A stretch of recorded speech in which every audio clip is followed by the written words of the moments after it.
Hi guys, so continuing with my theme of Japanese Le Mans cars. So we started off looking at the Nissans. So we looked at the 89C and the 91. I guess I should have covered the R390 GT1 before coming on to here. Maybe I'll do another video on that. So this is the Toyota TS020, better known as the Toyota GT1, and it's one of those cars that somehow is probably more legendary by not winning Le Mans. And this is Tamiya 842, I think. What's the kit number on this? 84266, which is running on the F103RS chassis. So yeah, the real Toyota GT1, the TS020, Toyota developed this car specifically to win Le Mans. It was designed and built in Cologne by Toyota Team Europe, and they took the designer who'd previously worked on the Peugeot 905, which of course won Le Mans quite a lot of times, to pull this together. It was meant to be a road car because that's how the rules were at the time, but underneath this it doesn't look like a road car, does it? This was kind of the beginning of the end for the GT1 championship, really. People just started exploiting the rules crazily, and this was one of the first to do that. I guess you could class the Nissan R390 as really also starting the trend. Anyway, under the skin, carbon fibre monocoque, Toyota's 3.6 litre, I want to say. The others were 3.5, but I think this was 3.6 twin turbo V8. But it was a derivative of their Group C engines. And it was quick, 6-speed sequential transmission, very, very fast. And it entered in 1998, so technically it was a GT1 car, so Toyota had to make a road-going version of this. In reality, this was a prototype car. And yeah, the interpretation of the rules were really pushed to the limit by this. So I think this had some notorious question mark on its legality, in that it had to have a luggage space because it was a GT1 car, and then they used that luggage space as for the fuel tank or something like that. So yeah, that's the real car. It turned up in 1998. They entered 3 cars. I actually went to that race with my dad, and the car was seriously fast and was definitely fast enough to win, but it was super unreliable.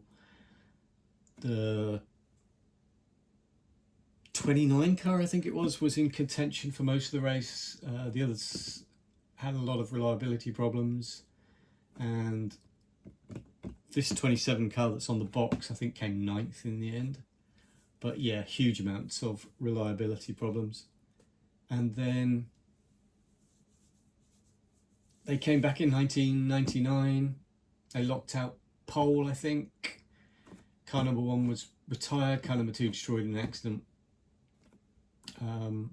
and ended up being beaten by the BMW V12 LMR, which is a beautiful car. And if I could get the Kyosho model of that V12 BMW, I would be very happy. I think they still came 2nd overall in 99, but they were a lap down. So yeah, 2 Le Mans appearances, blisteringly fast, pole positions, fastest laps, race leading pace, 0 wins at Le Mans.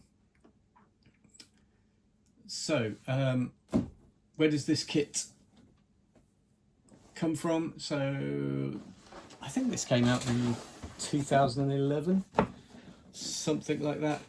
It's based on the F103 chassis. My particular example is a bit battered. I bought it reasonably cheaply, but I'm not too bothered about the box on this one, really, because as with all of my models, I do really intend to build them at some point. I just never quite get around to it. So yeah, it's the R103 RS chassis, limited edition apparently. So yeah, it's not the original late 1990s release, it's the later limited edition version. My box is a bit damaged.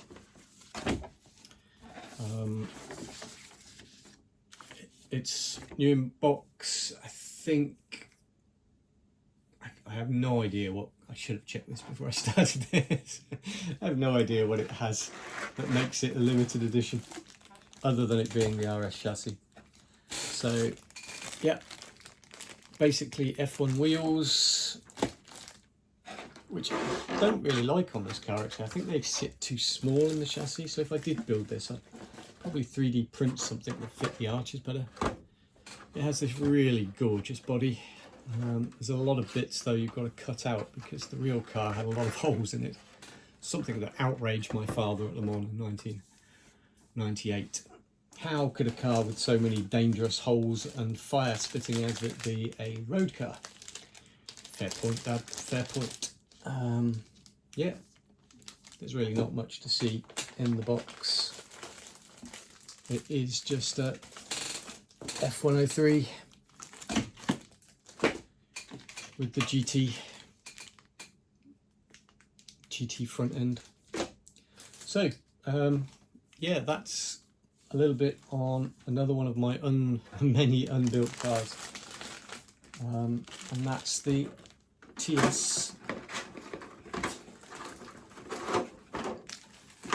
020.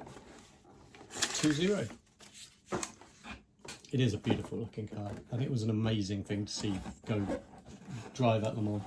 Brundle drove it like an absolute maniac, kept having reliability problems. Gearbox, I think, one of the issues he kept having.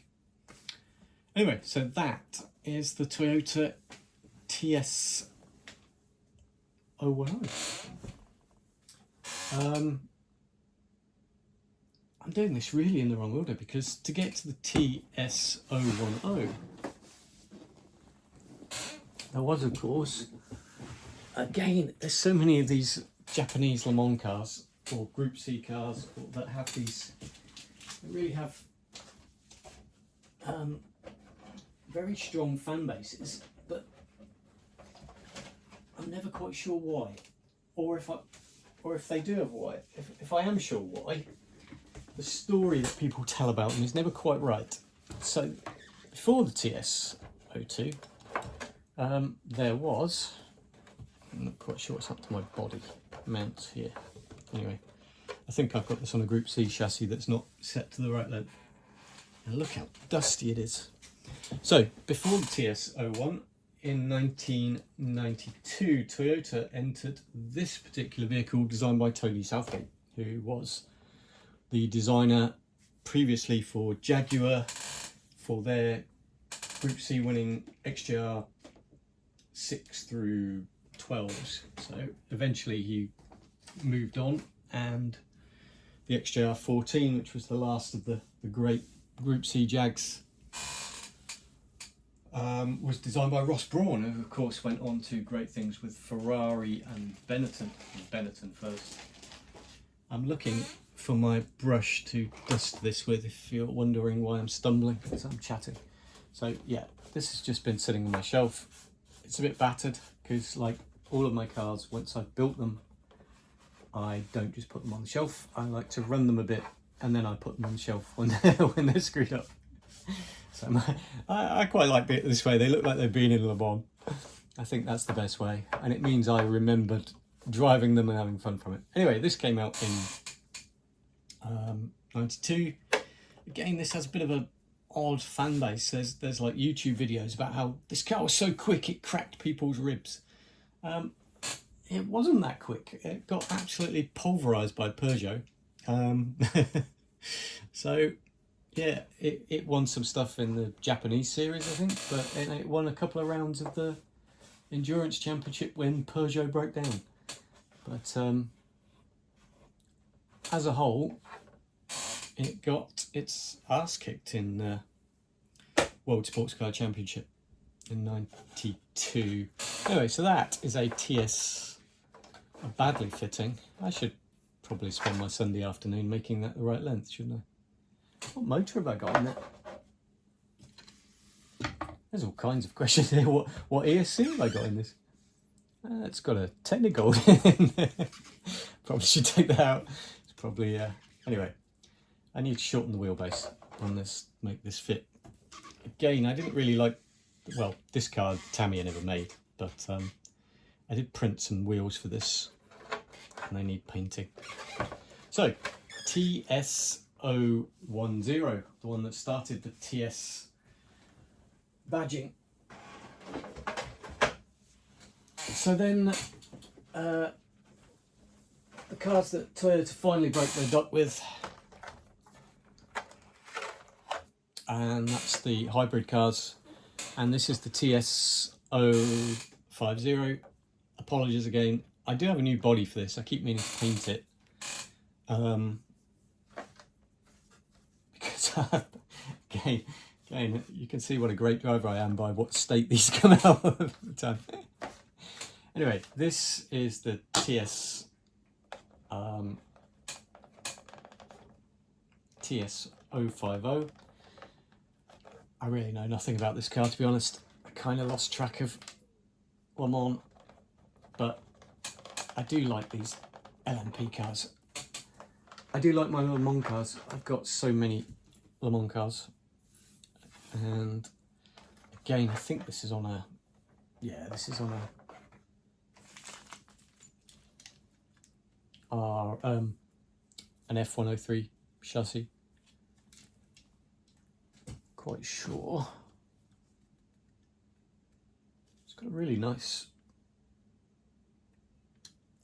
speed controller in there. Might whip that out. A lot of these I build, run them a bit, and then I forget what I've done with them, and then I realise that I come back to them and take them apart and realise that actually there's a lot of good components in there that I could use in other models when I'm building them instead of spending more and more money.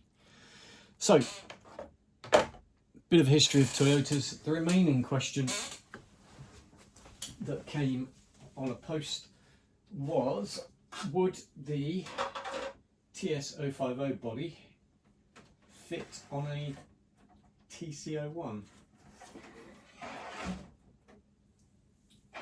And while we're doing this, I'll give this a dust. So this is my Lancia LC2, and it is covered in dust again. I'm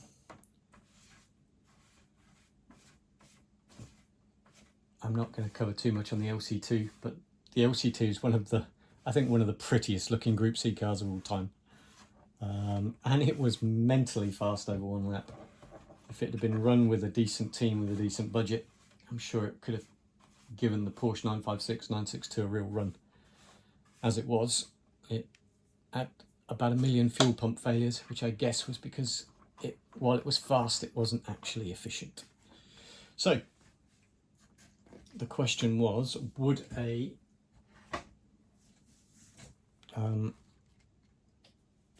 what have I got in here?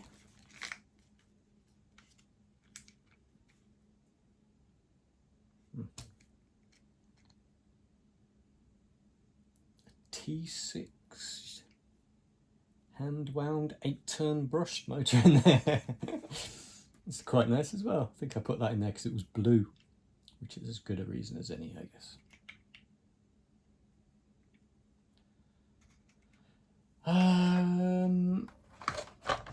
So someone said, would this body fit on here? And the answer is yes. Yes, it would. I'm not sure what you would do for the body mounts, so I can't give you any more information than that. But that is it, just dropped on. It will need some mounts that come out through the front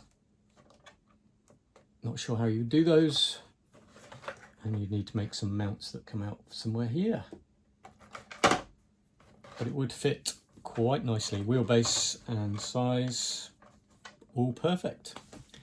Anyway, that's a quick rambly Sunday video on Toyotas with a slight cameo from a 1984-85 Lancia LC2. Anyway, hope you're all well, guys. Take care, look after yourselves. Thanks.